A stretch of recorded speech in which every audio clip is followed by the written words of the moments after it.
Hi friends, எல்லாருக்கும் வணக்கம். இன்னைக்கு நம்ம குட்டிகளுக்கு பசுந்தீவனம் கிடைக்கல. அதாவது பசுந்தீவனம் வரலங்க இன்னைக்கு லோடு. அதனால குச்சி தீவனம் வச்சாச்சு.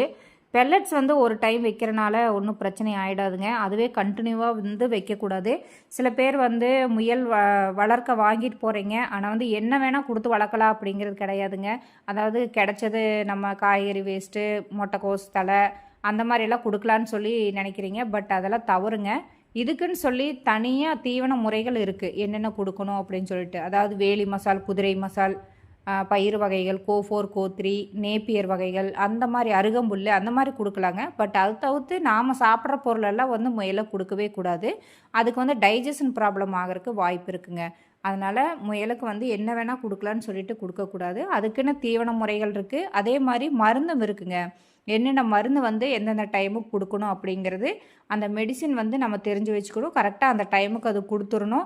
நம்ம எப்படி நம்மளை கேர் பண்ணிக்கிறோமோ அதே மாதிரி தாங்க அந்த ஜீவனங்களை கேர் பண்ணணும். ஆடு மாடு மாதிரியெல்லாம் நம்ம கண்டுக்காமல் அந்த மாதிரியெல்லாம் விட முடியாதுங்க. கண்டிப்பாக இது கேர் பண்ணால் மட்டும்தான் இதை நல்லபடியாக நம்ம வளர்த்து கொண்டு வர முடியும், எந்த டிசீஸ் இல்லாமல். அதனால் முயலுக்குன்னு வர்ற பெரிய பிரச்சனை பார்த்திங்கன்னா ஃபங்கஸ் ப்ராப்ளம் வரும், அப்புறம் டைஜஷன் ப்ராப்ளம் வரும்.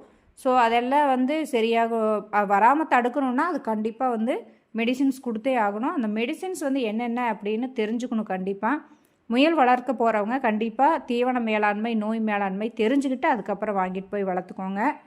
அப்போ தான் உங்களோட முயல் நல்ல க்ரோத் ஆகும். அதே மாதிரி தீவன முறைகள் மருந்தடிக்காத தீவனமாக உங்களுக்கு கிடச்சிதுன்னா இனிமேல் ரொம்ப நல்லா வளர்ச்சி ஆகுங்க. தேங்க்யூ.